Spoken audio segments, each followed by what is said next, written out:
ஒரு மனதில் சிந்தித்து பல மடங்களில் அகரம் என்ற ஆலமரத்தை நிறுவி அதன் ஆணி வேராக திகழ்ந்து வரும் எங்கள் அண்ணன், இருள் சூழ் உள்ளங்களுக்கு கல்வி எனும் மொழியை தந்து வாழ்வை வளமாக்கும் வள்ளல், ஆயிரக்கணக்கான விதைகளுக்கு அண்ணனாக திகழ்பவர் எங்கள் சூர்யா அண்ணா அவர்களை சிறப்புரையாற்ற அழைக்கிறேன்.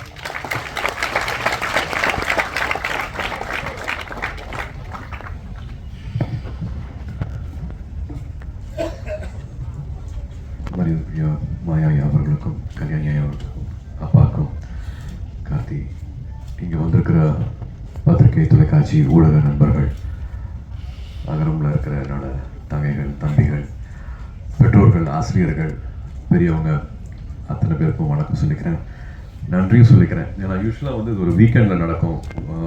வேறு சில காரணங்கள்னால, தவிர்க்க முடியாத காரணங்கள்னால ஒரு வீக் டேயில் வைக்க வேண்டியதாகிடுச்சு. பட் இருந்தும் அரங்கம் எங்கேயுமே வந்து குறையாமல் எல்லாமே நிறைஞ்சு அத்தனை பேரும் இங்கே இதுக்காக உங்களோட நேரத்தை கொடுத்ததுக்கு வந்து எல்லா மரியாதை கலந்த நன்றியை நான் தெரிவிச்சுக்கிறேன். ஃபஸ்ட்டு 45 வருஷம் ஆயிடுச்சு, கிட்டத்தட்ட 45 இயர்ஸ். 79 ஆரம்பிச்சு 80 அப்பாவோட விருதுகள் கொடுக்கறது ஆரம்பித்து பண்ணிகிட்ருக்காங்க. அகரம் கிட்டத்தட்ட 20 இயர்ஸ் தொடப்போகுது. விதை மட்டுமே வந்து ஒரு 15 வருஷம் ஆயிடுச்சு. ஏன்னா அகரமில் வந்து ரொம்ப ஹைலைட்டாக எங்களுக்கு ரொம்ப ரொம்ப முக்கியமான ஒரு ப்ரோக்ராமை பார்க்குறது வந்து விதை ப்ரோக்ராமு. ரொம்ப சாதாரணமாக 2006 உட்காந்து பேசிகிட்டு இருந்தோம், நானும் ஞானவேல் அவர்களும். அப்போ வந்து ஸ்டூடெண்ட் ரிப்போர்ட்டராக ஆரம்பித்து அதுக்கப்புறமா முக்கியமான பத்திரிகையில் முக்கியமான பொறுப்பில் இருக்கிறாரு. அப்போ கேட்ட கேள்விகள் தான். அப்பா இப்போ குட்டி ஒரு கதை சொல்லிட்டு இருந்தாங்க. அவங்களோட பள்ளி பருவம் எப்படி இருந்துச்சு, ஸ்கூலுக்கு போகிறக்கு முன்னாடி என்னென்ன மாதிரியான சூழல் இருந்துச்சு அப்படின்னு சொல்லிட்டு இருந்தாங்க. எனக்கும் சொல்லியிருக்காங்க, எனக்கும் அது ஞாபகம் இருக்குது. பட்டு 2006 பேசிட்டு இருக்கும்போது வந்து அதே மாதிரியான ஒரு சூழல் தான் வந்து ஞானவேல் அவர்கள் வந்து முதல் தலைமுறை மாணவர்கள் இருக்காங்க தெரியுமா அப்படின்னு கேட்ட கேள்வி தான் வந்து அகரம் பிறக்கிறதுக்கு காரணமாக இருந்துச்சு. அப்படிலாம் இல்லையா அப்பா அப்போ சொன்னாங்க, அப்பா வந்து ஒரு 50s 40s சொன்ன கதை அது அப்படின்னாங்க. இல்லை, 2006 வந்து இப்போவும் நம்மளுக்கு முதல் தலைமுறை மாணவர்கள் இருக்காங்க அப்படின்னு 2006 சொன்னாங்க. 20 வருஷம் தாண்டிட்டோம். இப்போவும் ஒரு மாதத்துக்கு 3000 ரூபாய் கூட சம்பாதிக்க முடியாத சூழலில் ஒரு குடும்பம் இருக்காங்க. அதில் அப்பா, அம்மா, தம்பி, தங்கச்சின்னு வந்து ஒரு 5 பேர் 4 பேர் இருக்கிற குடும்பத்தில் கூட ஒரு நாளைக்கு 100 ரூபா கூட சம்பாதிச்சு முழுசாக எடுத்துகிட்டு வர முடியாத குடும்ப சூழலிலிருந்து வர மாணவர்கள் அவங்களோட அந்த போர் குணம் இருக்கிறியா, அது வந்து நான் வந்து அதுக்கு தலை வணங்குறேன். அப்படி தான் பார்க்குறேன். இங்கே வந்திருக்கிற தம்பிகளையும் தங்கைகளையும் வந்து அந்த போர் குணத்தோடு தான் அவங்கள பார்க்குறேன். நாங்கள் இருக்கிற இடம் வந்து ரொம்பவே வசதியான ஒரு இடத்துல இருந்துட்டு நாங்கள் பண்ணுற சாதனைகள், இந்த மேடை எனக்கு வந்து கிட்டத்தட்ட இப்போ ஒரு 49 வயசாச்சு. ஏன்னா நிறைய பேர் பார்த்துருக்கீங்க, நண்பர்கள் எல்லாருமே வாழ்த்து சொன்னீங்க, அதுக்கு நான் இந்த சமயத்தில் நன்றி சொல்லிக்கிறேன். பட் இவ்வளோ வருஷம் கழிச்சு இந்த மேடை கிடச்சிருக்கு. பட் இந்த மேடை இந்த சாதனையெல்லாம் வந்து இந்த 17-18 வயசில் நீங்கள் பண்ணியிருக்கிற, அதுவும் எந்த வசதியும் இல்லாமல் நீங்கள் எதிர்நீச்சல் போட்டு வந்திருக்கீங்க இல்லையா, அந்த சாதனை வந்து நாங்கள்லாம் இப்போ இருக்கிறத விட ரொம்ப உயர்வானது, ரொம்ப மிகப்பெரியது. அதனால் நீங்கள் இன்னொரு 20 வருஷம் 30 வருஷம் கழித்து உங்களை பார்க்கும்போது வந்து நீங்கள் தொடப்போகிற உயரம் வந்து மிக உயரமான ஒரு இடத்த தான் வந்து போய் அடைய போகிறீங்க. அந்த நம்பிக்கையோட மட்டும் நீங்கள் நிச்சயமாக நீங்கள் பயணிக்கணும் அப்படின்னு நான் விருப்பப்படுறேன். விதை திட்டம் வந்து நான் சொன்ன மாதிரி இப்போது கிட்டத்தட்ட 5200 மாணவர்களுக்கு மேலே வந்து அவங்களோட தொட முடிஞ்சிருக்கு, அவங்களோட வாழ்க்கையை மாற்ற முடிஞ்சிருக்கு. இந்த வருஷம் மாணவர்கள் எண்ணிக்கையும் சேர்த்தா கிட்டத்தட்ட அந்த மாதிரி மாணவர்கள் வந்து 6000 பேரோட வாழ்க்கையை வந்து அகரம் மூலமாக மாற்ற முடிஞ்சிருக்கு. இது அவங்களோட ஒவ்வொருத்தவங்களோட வாழ்க்கை முறை மட்டும் இல்லாமல் அவங்களோட குடும்ப சூழலாகட்டும், அவங்க எங்கேருந்து வராங்களோ அந்த கிராமங்களாகட்டும், அவங்களுக்கெல்லாம் வந்து ஒரு வழிகாட்டியாக இருந்திருக்காங்க. ஸோ அது வந்து ஒரு ரிப்பல் எஃபெக்ட் மாதிரி ஒருத்தவங்களுக்கு வழிகாட்டுறது வந்து அவங்க குடும்பத்தில் இருக்கிற தம்பி தங்கைகளாகட்டும், அவங்க வீட்டில் இருக்கிறவங்களாகட்டும், தெருவில் இருக்கிறவங்களாகட்டும், அவங்க கிராமத்தில் இருக்கிறவங்களாகட்டும், எல்லாருக்குமே வந்து ஒரு அவேர்னஸ் கிடைக்குது, ஒரு விழிப்புணர்வு கிடைக்குது. இதுக்கப்புறமா இது பண்ணலாமா, இதுக்கப்புறமா இங்கே போகலாமா, இவங்க இருக்காங்களா, இவங்ககிட்ட கேட்கலாமா, இவங்க நம்மளுக்கு வழிகாட்டுவாங்களா, மெட்ராஸில் ஒரு அண்ணா இருக்காங்க, ஒரு அக்கா இருக்காங்களா அப்படிங்கிற மாதிரி ஒரு ரிப்பல் எஃபெக்ட் மாதிரி தான் வந்து இந்த 20 வருஷம் வந்து ரொம்ப அழகாக கடந்திருக்கு அப்படின்னு சொல்லுவேன். இது வந்து அகரம் இருக்கவங்கனால மட்டும் கிடையாது. இந்த ஒரு நல்லுள்ளம் வந்து அத்தனை பேர்கிட்ட வந்திருக்கு. உங்களுக்கே தெரியும், விதை திட்டம் வந்து முதல் தலைமுறை மாணவர்கள் அரசு பள்ளியில் படிச்சுட்டு வரவங்க, அவங்களுக்கு வந்து ஒரு தலைமை ஆசிரியர் வந்து ஒரு லெட்டர் மாதிரி கொடுப்பாங்க. 8ஆவதுலேருந்து 10ஆவது 12ஆவது வரைக்கும் நான் உங்களை பார்த்துருக்கேன். இது தகுதியான மாணவர் மாணவி அப்படிங்கிற மாதிரி லெட்டர் கொடுப்பாங்க. ஒரு 10,000 கிட்டத்தில் லெட்டர் வரும். பட் அதுலேருந்து நாங்கள் ஒரு 1500 எடுத்து அப்புறமா அது வந்து ஒரு 700 500 மாதிரி மாறும்.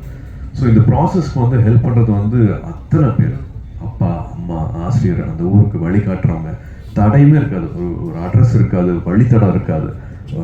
காலையிலேருந்து உங்களுக்காக வெயிட் பண்ணி பஸ்லேருந்து இறங்கின உடனே 2 வீலரில் வந்து எங்களை கூட்டிகிட்டு போகிற அந்த ஊரில் இருக்கிற மக்களாகட்டும், அங்கே லோக்கலில் இருக்கிற பத்திரிகை நண்பர்களாகட்டும், வழியே தெரியாமல் நான் கூட்டிகிட்டு போகிறவாங்க அப்படின்ட்டு சைக்கிளில் கூட்டிகிட்டு போகிறவங்களாகட்டும், இல்லை ஒரு லாரி டிரைவர் ஆகட்டும், அத்தனை பேர் வந்து இந்த மாணவ செல்வங்களுக்கு வந்து எப்படியாவது படிப்பு கிடைச்சிடணும், எப்படியாவது அந்த கல்வி கிடைச்சிடணும் அப்படின்ட்டு அத்தனை பேர் வந்து உதவி செஞ்சுருக்காங்க. அத்தனை பேர்த்தோட அந்த ஒரு நேரத்துக்கும் அவங்களோட ஊக்கத்துக்கும் அவங்களோட சப்போர்ட்டுக்கும் அவங்களோட அந்த அந்த ஒரு கல்வி எல்லாத்தையும் மாற்றிடும் அப்படின்ட்டு அவங்களுக்கு கொடுத்த நேரத்துக்கு எல்லாமே நான் இப்போது நன்றி சொல்லணும் அப்படின்னு பார்க்குறேன். ஏன்னா 20 வருஷம் ஆயிடுச்சு.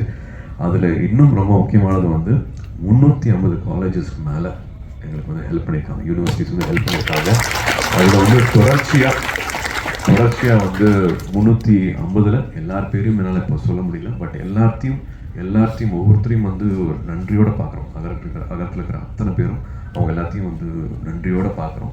பட் தொடர்ச்சியாக கிட்டத்தட்ட ஒரு 40 காலேஜஸ்க்கு மேலே வந்து ஹெல்ப் பண்ணியிருக்காங்க. அவங்களோட பேர் மட்டும் சொல்லணும், படிக்கணும்னு ஆசைப்பட்றேன். அதுக்கு மட்டும் எனக்கு ஒரு நிமிஷம் கொடுக்கணும். அறுவடை வீடு institute of technology Chennai, Agni engineering college Chennai, alpha arts and science college Chennai, Apollo arts and science college Chennai, Apollo hospitals Chennai, Aravind eye hospitals Chennai, ABC polytechnic college Mayiladuthurai, Bharath university Chennai, builders engineering college Erode, Dhaanish Ahmed college of engineering Chennai, DOT School of Design Chennai, Dr. NGR University Chennai, Excel College of Engineering Erode, Einstein Group of Institute Tirunelveli, Hindustan Group of Institutes Coimbatore, JPR Mamalam Group Chennai, Kaveri Hospitals Chennai, KG Hospitals of Pharmacy and Research Institute Viluppuram, Kumaraguru College of Liberal Arts and Kumaraguru College of Technology Coimbatore, MAM Group of Institutions Trichy, Michael Job College of Arts and Science College for Women Coimbatore, Dr. MGR Janaki Arts and Science Women's College Chennai, Nanda Arts and Science College Erode, Pavai Engineering College Namakkal, PPG College of Nursing Coimbatore, PSNA Engineering College Dindigul, Rajalakshmi Group of Institutions, Rajalakshmi Engineering College, Rajalakshmi Institute of Technology, Rajalakshmi College of Nursing Chennai, Ranganayaki Engineering College Virudhunagar, Rover College Engineering Perambalur, RVS College of Arts and Science Coimbatore, RVS Kumaran Arts and Science College Dindigul, Sriram Engineering College Chennai, Shankara College of Chennai, Sankaraj College of Science and Commerce Coimbatore, Satyabama Institute of Science and Technology Chennai, Saptagiri Group of Institutions Dharmapuri, Savita Engineering College Chennai, SSM College of Engineering Kumarapalayam, SKR College of Engineering Chennai, Sri Krishna Group of Institutions Coimbatore, Sri Subramania College of Engineering Parni, SRM Institute of Science and Technology Chennai, Vale Tech University Chennai, Wales Institute of Science, Technology and Advanced Studies Chennai, Venkateshwara Hospitals Chennai, Valliammal College for Women Ananagar Chennai, Vikram Group of College Sivagangai, BIT University Vellore and Zoho University Chennai. இன்னும் அத்தனை பேர் இருக்கிறாங்க. அத்தனை பேருக்கும் வந்து மனமார்ந்த நன்றியை சொல்லிக்கணும். ஏன்னா போய் இல்லை அப்படிங்கிற வார்த்தை வந்து இது வரைக்கும் வந்ததே கிடையாது. அவங்க கொடுக்குற ஊக்கம் அது வந்து அவங்க வீடாக பார்க்குறாங்க. அங்கே இருக்கிற மாணவர்கள் வந்து அவங்கள வீடாக அவங்க பார்க்க வைக்கிறாங்க. அதான் ஒன்றா நினைக்கிறது ஒன்று இருக்கு இல்லையா? இத்தனை வருஷமானாலும் வந்து எதுக்கோ பண்ணுறோம் ஏனோ பண்ணுறோம் அப்படிங்கிற மாதிரி இல்லாமல், நம்மளும் கேட்குற கொச்சமாக இருக்கிற மாதிரி இல்லாமல், இங்கே இருக்கிற மாணவிகள் வந்து ஒரு டிபார்ட்மெண்ட்லேயும் அந்தந்த ஹெச்ஓடி கிட்ட இருந்து பேர் வாங்கியிருக்காங்க. அவுட்ஸ்டாண்டிங் ஸ்டூடெண்ட்ஸாக, பெஸ்ட் ஸ்டூடெண்ட்ஸாக, பொட்டன்ஷியல் ஸ்டூடெண்ட்ஸாக இவங்க மறுபடியும் வருஷம் அந்த பேர் வாங்குறதுனால நாங்களும் பூச்சமே இல்லாமல் எந்த கதை வேணாலும் எங்கே வேணாலும் போய் வந்து என்னால் தட்ட முடியுது. இது வந்து விதையில் வந்து ரொம்ப ரொம்ப முக்கியமான ஒரு அழகான சாதனை நான் சொல்லுவேன். அதே மாதிரி வந்து முன்னாள் மாணவர்கள், இப்போ முன்னாடி பேசுகிற மாதிரி அலுமினிஸ் ஒரு கிட்டத்தட்ட 3400 பேர் வந்து அகரம் முன்னாள் மாணவர்கள் தான் கிட்டத்தட்ட இப்போ அகரமை முன்னெடுத்துட்டு போகிறது. அவங்களும் வாலண்டியர்ஸும் இல்லாமல் வந்து இது பண்ணியிருக்கவே முடியாது.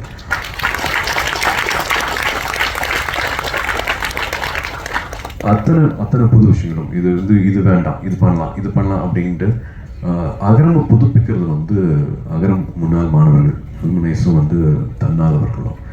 அவங்களோட இன்னும் ஸ்பெஷல் ப்ராஜெக்ட்னு பார்த்தா வந்து தை அப்படின்னு சொல்லுவேன், வழிகாட்டிகள்னு சொல்லுவேன். ஜவாது மலையில் வந்து மலைப்பகுதிகளில் இப்போ நீங்கள் பேசுகிற மாதிரி கேட்ட மாதிரி வந்து அங்கே இருக்கிற மலைப்பகுதிகளில் கிட்டத்தட்ட ஒரு 100 ஸ்கூலில் வந்து ஃபெலோஷிப்பில் வந்து அங்கே டீச்சர்ஸாகவே ஜாயின் பண்ணியிருக்காங்க. முன்னாள் மாணவர்கள் வந்து அங்கே கிட்டத்தட்ட ஒரு 60 பள்ளிகளுக்கு மேலே வந்து மறுபடியும் அதை புதுப்பிச்சு மறுபடியும் அவங்க மாணவர்கள் சேர்க்கையை அதிகரித்து அங்கே வந்து 1 வருஷம் 2 வருஷத்துக்கு மேலே அந்த சூழ்நிலை வந்து ரொம்ப வேறு மாதிரி. அங்கேயே தங்கணும், அந்த சமூகத்தோட பழகணும், ஃபோன் வசதிகள் இருக்காது, அங்கே தான் தங்க முடியும், அடிக்கடி வெளியில் வந்துட்டு போக முடியாது. ஒரு இது மாதிரி சொன்ன மாதிரி வந்து ஸ்கூலுக்கு வராத பழக்கமே இல்லாதவங்களை வந்து மறுபடியும் பள்ளி படிப்பு கூட்டிகிட்டு வரதுங்கிறது வந்து சாதாரண விஷயமே கிடையாது. அவங்களெல்லாம் கூப்பிட்டு கேட்டிருக்கோம், என்ன எப்படி இதை பண்ணுறீங்க, அகரம் என்ன சொல்லி கொடுத்துருக்கு, அகரம்னா என்ன அப்படின்னு கேட்கும்போது ஒவ்வொருத்தங்க ஒரு விஷயம் சொன்னாங்க. அதில் ஒரு தங்கை வந்து அகரம் தான் நான் தான் அகரம் அப்படிங்கிற மாதிரி சொல்லிச்சு. என்ன சொல்கிறது புரியல அப்படின்னு சொல்லி கேட்கும்போது, இல்லை சூழல் வந்து எல்லாமே ரொம்ப சேலஞ்சிங்காக இருக்கும், எதுவுமே வந்து கிட்டத்தட்ட எதுவுமே சரியாக இருக்காது, சுற்றி இருக்கிறது எல்லாமே தப்பாக இருக்கும், பட் எல்லாத்துலேயும் என்ன நடந்தாலும் வந்து எப்படி வந்து ரெசிலியன்ஸோடு இருக்கிறது, எப்படி நம்பிக்கையோடு இருக்கிறது, எப்படி பாசிட்டிவாகவே இருக்கிறது, வாழ்க்கையில் எது பெருசு அப்படிங்கிறத வந்து முடிவு பண்ணிவிட்டு எது வேணும் அப்படிங்கிறத வந்து தீர்மானிச்சுட்டு அதை நோக்கி மட்டுமே போகணும், எந்த காம்ப்ரமைஸும் பண்ணிக்காமல் நம்ம நினச்சதை அடையிறது எப்படி அப்படிங்கிறத வந்து அகரம் சொல்லி கொடுத்துருக்கு. நான் தான் அகரம் தான் நான் அப்படிங்கிற மாதிரி சொல்லிச்சு.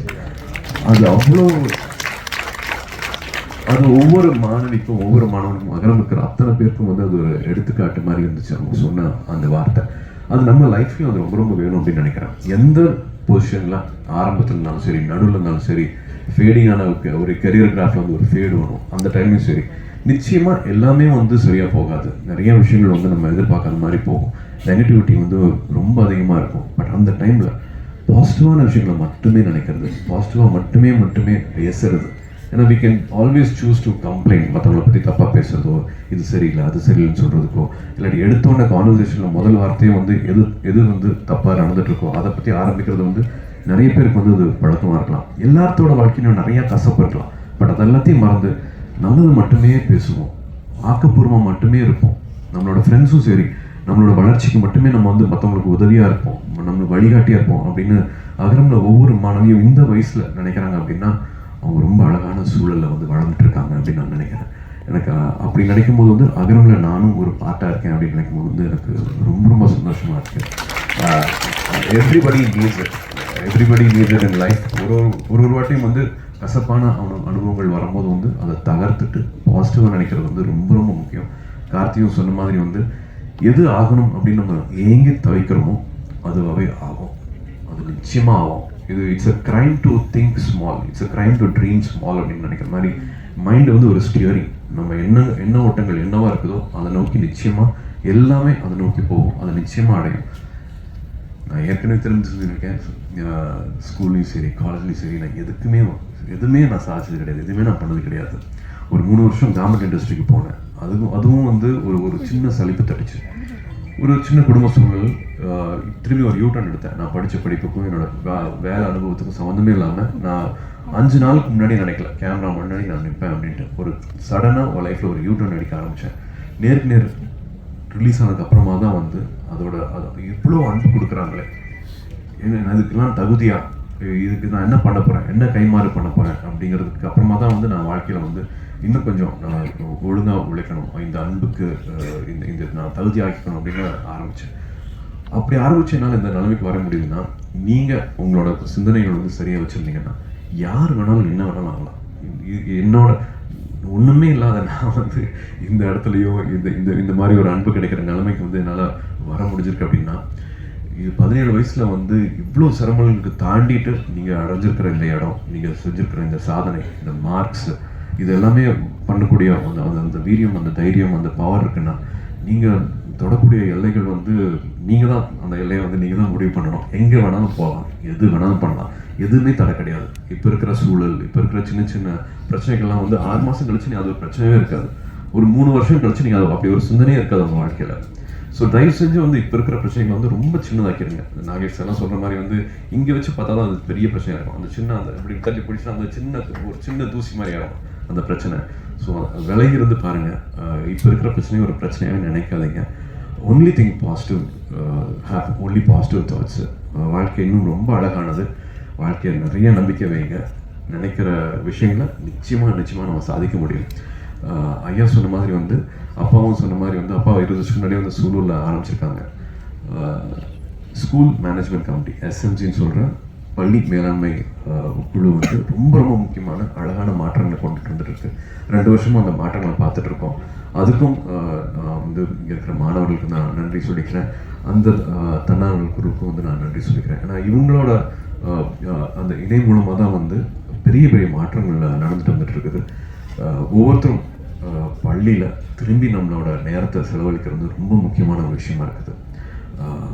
ஸ்கூலுக்கு மறுபடியும் வந்து கிராமங்களில் இருக்கிற படித்து வந்திருந்தோம்னா அந்த ஸ்கூலில் நம்மளை மறுபடியும் நினச்சிக்கிறது ரொம்ப முக்கியமாக இருக்குது. அங்கே இருக்கிற பெற்றோர்கள் அந்த பள்ளியோட நடவடிக்கையிலும் சரி தயவு செஞ்சு ஒரு உறுப்பினராக இருங்க. பெரிய மாற்றங்கள் வந்து 2 வருஷமாக பார்த்துட்டு இருக்கிற நம்பிக்கையில் சொல்கிறேன். கல்விங்கிறது வந்து ஒரு ஆயுதம், கல்விங்கிறது வந்து கேடயம். நம்ம இப்போ பார்த்த மாதிரி இவ்வளோ சேஞ்சஸ் பார்த்துட்டு இருக்கிற மாதிரி மணிப்பூர்லேருந்து வந்துருக்கிற தங்கை சொல்கிற மாதிரி நம்ம ரொம்ப கொடுத்து வச்ச வாழ்க்கையை நம்ம இங்கே வாழ்ந்துட்டுருக்கணும். கல்வி வந்து எல்லாருக்குமே கிடைக்கணும். அப்போ பேசுகிற மாதிரி இல்லாமல் இப்போவும் முதல் தலைமுறை மாணவர்கள் இருக்காங்க. இது சேரிட்டி கிடையாது, இது வந்து ரெஸ்பான்சிபிலிட்டி. இது நம்மளோட பொறுப்பு. அகரம் வந்து உங்களோடது. இது எப்பவும் தொடர்ந்து போகிறதுக்கு எல்லாரும் ஊர் கூடி பேர் எடுப்போம். எல்லாருக்கும் ரொம்ப ரொம்ப நன்றி. இந்த நேரம் கொடுத்ததுக்கு ரொம்ப ரொம்ப நன்றி.